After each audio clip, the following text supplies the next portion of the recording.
Welcome to the Helping Families Be Happy podcast, where we explore the often messy world of family love and relationships.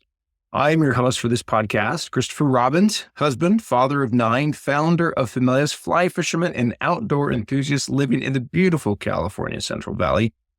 And today we welcome Caleb Warnock.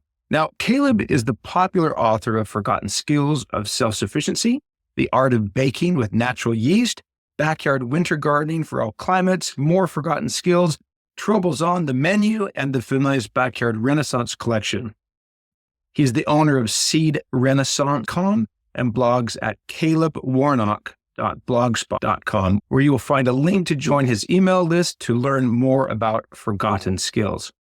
Caleb's latest book, 1,000 Botanical Colors, will be released this year on October 7th, 2025. Today, we're talking gardening. The information shared aligns with the Familia's habits: learn together, play together, and of course, eat together. You can learn more about the Familia's 10 Habits of Happy Families by going to the Habit Hub blog on familias.com. For the video of this podcast, please go to the Familia's YouTube channel. Now, Caleb, you're a busy guy. Thank you for joining us today. Thank you for having me. I'm excited to be here.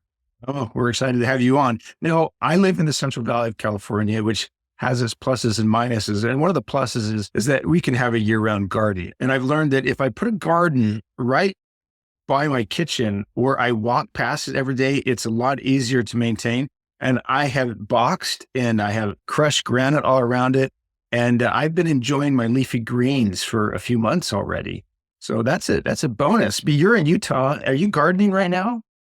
Yes, I garden 365 days a year, but I have 9 geothermal greenhouses to help me out since I'm not in Central Valley, California. There you go. Right. We'll talk about greenhouses and things that we can do to try to help us in our gardening skills. But you talk about gardening and you talk about the fruits of gardening, family, friendship, and the natural world. Share with us. That's probably something that people don't think about. It's that time of year where Christmas is past and now people are beginning to turn their minds toward their gardens, their yards, their landscaping. We're all looking forward to winter being over and summer returning and looking forward to the spring.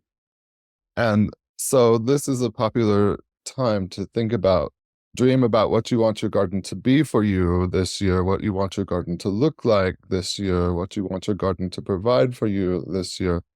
And I'm encouraging people to think of their garden as a place for lunch and laughter, to be a community building spot, whether that community may be your immediate family, it may be your children or your grandchildren, or it may be your group of like-minded friends who want to do more than just garden alone. I like the community aspect. We have this neighbor up the street by the name of Katie Adams. And her husband actually is a descendant of the famous Grizzly Adams. Oh. But she ripped up her entire front yard and planted box gardens. And what she does is very clever. Her husband is a woodworker, created her this big easel, and she writes on it what's available in her garden, and it's available for anyone to come and get. So it is her garden, but yet it's still a community garden. And as people pass, we can't help but stop and chat about her garden, which leads to great friendship. Yes, giving things away out of your garden is a great way to engage with your friends and neighbors and find who are the people around you who are also interested in this. I think that's a really beautiful idea, to have the easel out there so that you can just make more friends. I think that's great. She markets what's available. Now, you talk about the natural world. Now, I have this other neighbor who lives across the river by the name of Karen Wood, and she's gardening all the time. And she said that her mother taught her that you can't be angry when your hands are in the dirt. I think that's true. And I find myself working out a lot of things in my mind while my hands are in the dirt. It gives you some time to think and to pause. I don't know. It's a time to center a little bit. Yeah. And if you are angry, then you can just take it out on the weeds. And a weed is a plant. Is it true that a weed is a plant that is just growing in a place you don't want it? Yes, that's very true. Some of us eat our weeds. Right? And I should have mentioned that Caleb has another book called 486 Edible Wild Plants. If you're looking at that weed, it might be edible, but make sure you check first before you eat it. Yes, and eating your weeds is another great benefit of the garden. There are a lot of weeds that grow in the garden that are absolutely edible, but my book will help you figure out which ones those are. So you should not eat it unless you know what it is. Filled with photographs so you can identify them clearly. All right, let's talk about first those of us who maybe struggle a bit in our gardening expertise and talent. We all had the green thumbs, but every year we give this a go. And every year we have such hopes and it might just not work well. Help us. What should we know and what should we do to get started this year? I think the first thing to do is decide where your weed-free garden is going to be and explore what your options are for having a weed-free garden, because gardening in weeds is one of the biggest reasons why people give up. And it really does help to form a like-minded community of people that might be your friends and neighbors. Look and see what kinds of successes they're having in their garden, to see how their garden is laid out or what they are doing about the weeds. There are a lot of things that you can do to make a weed-free garden, and it's better to have a small weed-free garden than it is to have a large garden filled full of weeds. And I do think that it's also about asking your parents, ask your grandparents, explore who is doing this successfully and who can help mentor you in this. And then the next thing, after you have decided where you're going to grow your food, I think the next thing is to decide how you want your garden to pay you back for this. What is it specifically that you would like to get out of the garden? I think you ask yourself, what is the thing that would financially benefit you? What are you buying the most? What are you eating the most?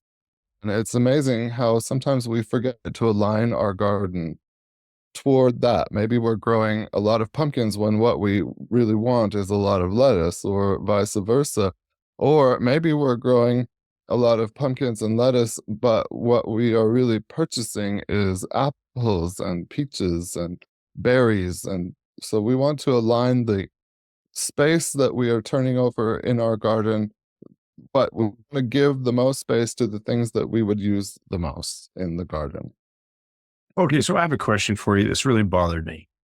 So I love a salad. And so I always grow different lettuces. But I'm really bothered because I can never put my tomatoes in my salad because they grow at different times of the year. I've got my greens in the cold weather and then my tomatoes that are ripening in July. Do you have a way that I can solve this?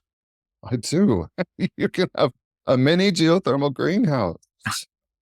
That is certainly the easiest way to solve that problem. Absolutely. Yeah. I start planting my tomatoes in December and January. And as we are recording this, it is the last week of January, and our tomatoes are almost totally planted for the year.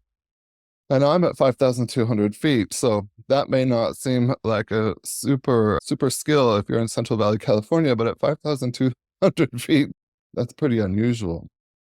And then you can have tomatoes almost completely year round if you have a mini geothermal greenhouse. But I think that's something for an intermediate or advanced gardener. I think that it's important that if you're just getting started in gardening, then you at least start with the lettuce. And even in Central Valley, California, maybe you're not always going to have your lettuce and tomatoes at the same time, but you can focus on having lettuce 365 days a year by knowing how to zone your garden and how to change the location of growing your lettuce depending on the time of year that you're growing your lettuce. So there are all kinds of details that we can get into, but I think it's important just to start. Depending on where you're at, decide whether you're a beginner gardener or an intermediate gardener or an advanced gardener. And whatever your skill level is, you can do something to improve what you're getting out of your garden as far as your harvest goes. So do you have some resources that you think that our listeners should go to help them identify whether they're beginning, intermediate, or advanced, and how to improve their skills and enjoy their gardening experience a bit more? Yes, I think that For adults, the very basic thing you can do is go get a gardening book from the library.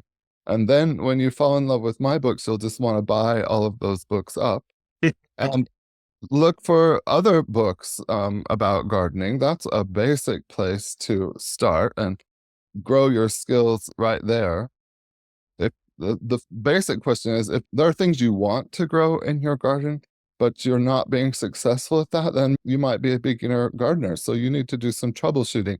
And that means turn to your family, turn to your friends, turn to your community, and find out who is doing this successfully and how they are doing that.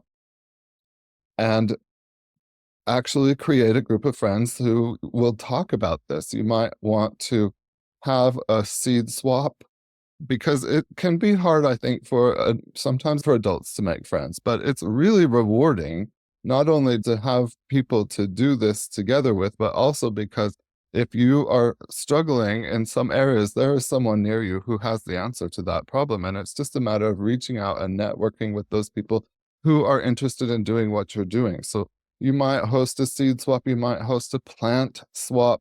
You might arrange for a garden speaker. I get asked to speak a lot, especially at this time of year. You might create a garden book club. My garden club is always looking at garden books and garden authors. Sometimes friends order seeds together.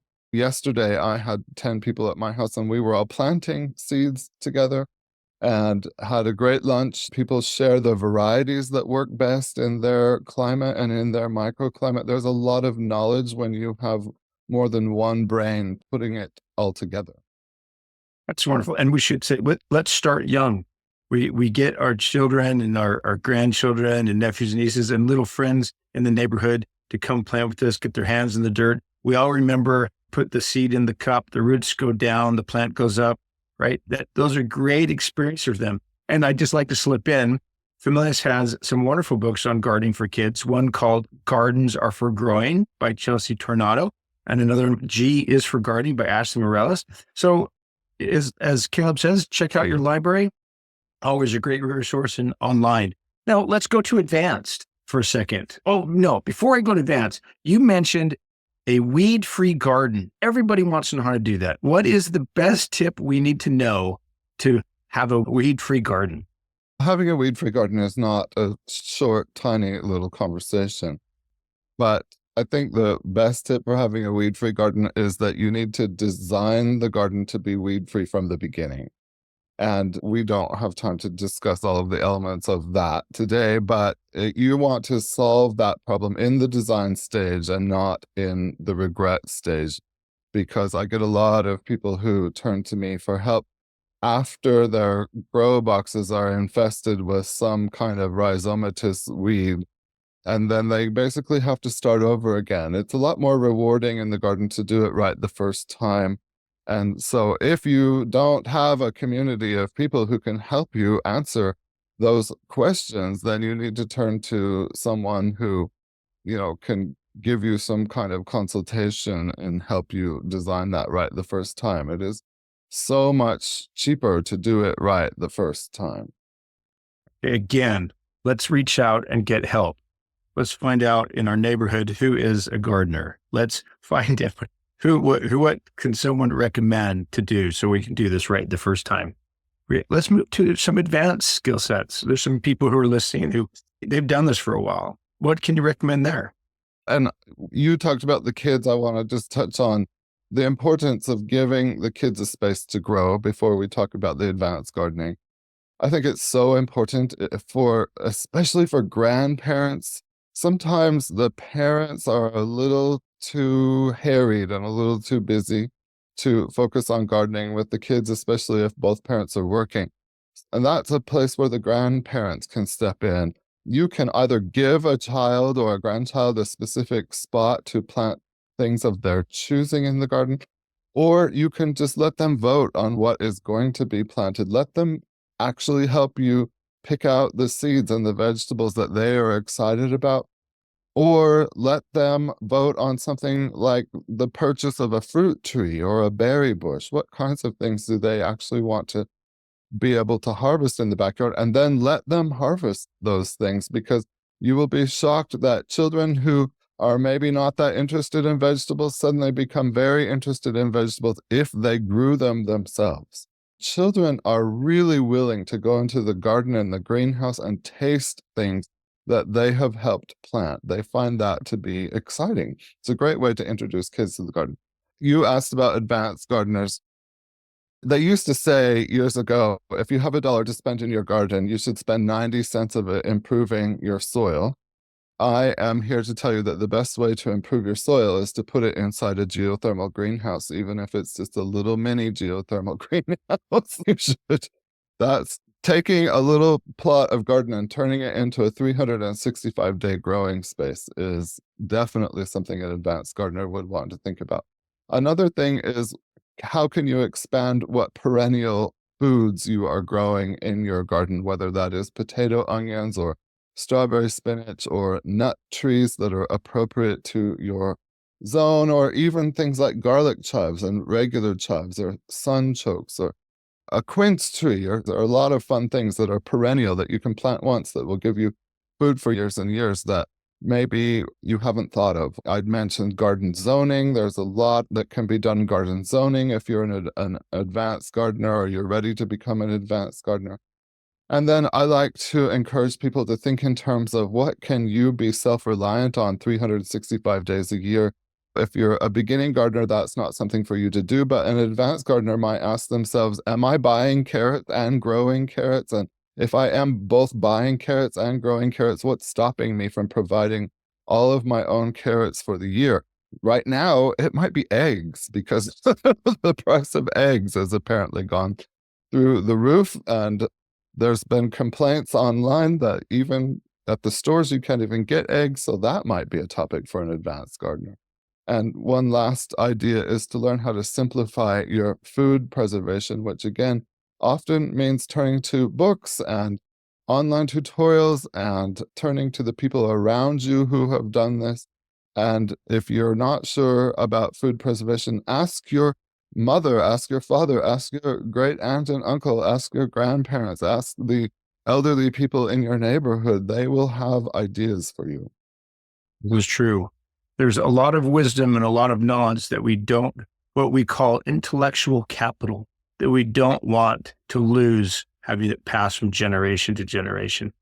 One quick correction. I mentioned your edible wild plants. It's actually 437 edible wild plants of the Rocky Mountain West: berries, roots, nuts, greens, flowers, and seeds. I want to make sure that people have the right title. Now, before we end, you're coming out with a new book called 1,000 Botanical Colors. Help us understand what this book is and why it's important for us. I'm so excited about this book. Thank you for allowing me to do this book, which I've wanted to do for a long time. In the history of the world, all paints, pigments, and dyes came, I shouldn't say all, but many of them came from botanical sources. And we live in a world that is just awash in synthetic colors. You can't even go buy paints, pigments, or dyes that are not synthetic these days. And there is so much joy and pleasure to be had in going outside and taking some rose petals off of your rose bush and making a watercolor painting out of those rose petals, or dyeing a t-shirt with those rose petals. And the possibilities are endless. For all of human history, we have dyed fabrics, we have made oil paint, we have made milk paint, we've made watercolor, we've made food coloring, and all kinds of things out of plants. And it's not just flowers, it's bark, and it's leaves and mushrooms and lichens and all kinds of fun things. To me, it's just an extension of what my garden can give me, or what my garden can provide for me. And not just my garden either, but when I go on a walk, or I go in the neighborhood park, or in the weeds, I can find all kinds of things that I can make into different colors. And I've been actually teaching this subject at our local university for the past 3 years. My class is tonight again. And tonight we are taking poinsettias left over from Christmas, and we are doing stenciling on t-shirts. And last week we did milk paint, various colors of milk paint, and it's just a fun, relaxing thing to do. Wow. And are we really going to get 1,000 colors? Oh, more than 1,000 colors. And it's interesting too, because when you're working with botanical material, you get colors that you have maybe never seen before. Real colors that you would struggle, it would be impossible to come up with using paints and pigments and dyes that you purchase. There's a whole world of forgotten colors out there, shades and hues that I think are definitely beautiful. And it's great for families too, because it teaches the children and the people to connect better with nature. And you don't have to worry about toxic chemicals. You don't have to worry about synthetic dyes. We've just, in the United States, we've had some of our food dyes banned this past week. We don't have to worry about those kinds of things because you're just making them out of edible things. To me, it's just a really fun thing to do. So again, that's a little bit about the upcoming book, 1,000 Botanical Colors. Make your own dyes, paints, ink, stains, and pottery paints from 250 plants by Caleb Warnock, available October 2025. Caleb, before we leave, you've given us a lot of fun information to get us excited about gardening this year. Is there anything that you feel like you left out that you just need to share with our guests? Definitely go look up my books. I know you all listening online right now, so get your phone out and go to Amazon and just put in my name, and you will see a list of books that will hopefully start you down a really fun journey. Or wherever books are sold, including wherever books are sold, yes.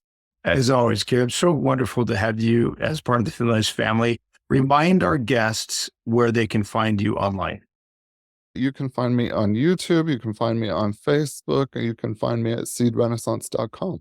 Okay.